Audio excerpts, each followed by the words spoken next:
G'day and welcome along to the second hour of the Arvo Flow on this Thursday. Glad you can be with us today. And the word of the day seems to be Facebook and its implications that we use it every day and the effect that it's had on many of us, not just individually, but also organisations right around the country on all levels. And to get a bit more of an update and what's been really going on, I've gone to one of our team here at Flow, the Flow News 24 team, and he's the guru behind the scenes that's getting all the information out to us.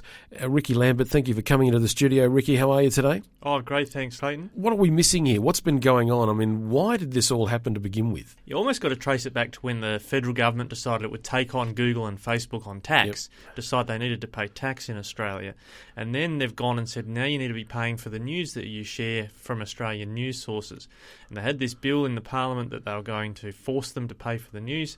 Google sort of buckled, as John McDonnell wrote, our Canberra correspondent wrote recently, that Google broke and decided they'd go with what the government was suggesting. Facebook decided to declare war on the government, and particularly the media outlets, and they knocked out all these pages overnight. It's been very indiscriminate. Why that approach? Why wasn't it more targeted?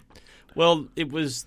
What they declared they were going to do was meant to be targeted at the news organisations that they wanted to force to keep sharing content on their platform. So the ABC, for instance, the Fairfax publications, they all went. 9, 7 all went, and it was targeted at Australian news. But as they call them in this industry, algorithms, the algorithm must have gone horribly wrong. It's like they took the Death Star to strike media organisations. It turned into a disco ball and shot laser beams everywhere. Oh. You know, Sean McAuliffe's show got dropped, but I'm a Celebrity, Get Me Out of Here stayed. So just an indiscriminate approach. But what's really got politicians and the public hot under the collar is that SA Health and a number of emergency services and fire warning services were taken out. So suddenly it's actually threatening people's safety. That is the big issue too. And in Parliament this afternoon, there was some very tense words mentioned about the sovereign effect that it's had on this country, and it sounded like war declarations being made. Yeah, in the Parliament, they have these Dorothy Dixer questions where every second question's from someone in the government, and they were just lining up to whack Facebook, minister after minister. And Minister Greg Hunt, the Health Minister, was asked about places like SA Health being taken down, and he said, look, this is an attack on the sovereignty of our nation. That's really strong language. And this is why people are saying, but Labor and the Liberals voted for this together. Why is anyone complaining? This is understandable that Facebook retaliates this way.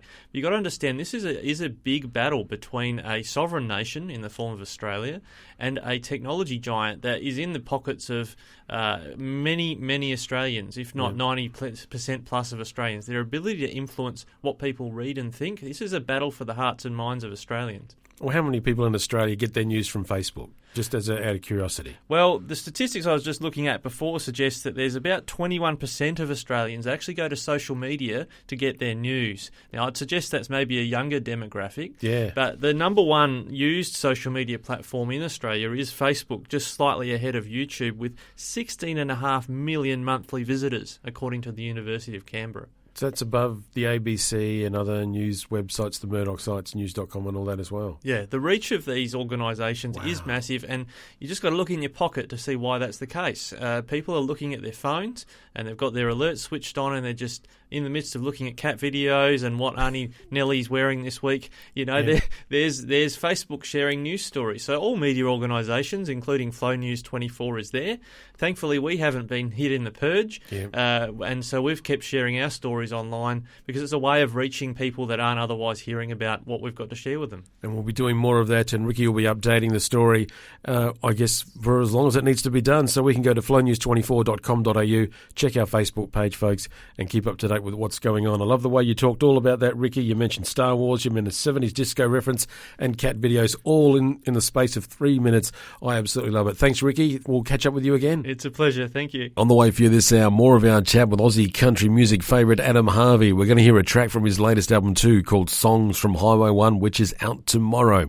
Also, some events taking place, and Red, White and the Number 7. More of the music you love lineup too. We're going to hear from Simple Minds with a classic track later in the hour. Got the Bad Loves, Justin Bieber, a country track from Andy Panacos, and Shepherd for you shortly. Here's Sia, David Guetta and Afrojack together on the song Helium on Flow FM.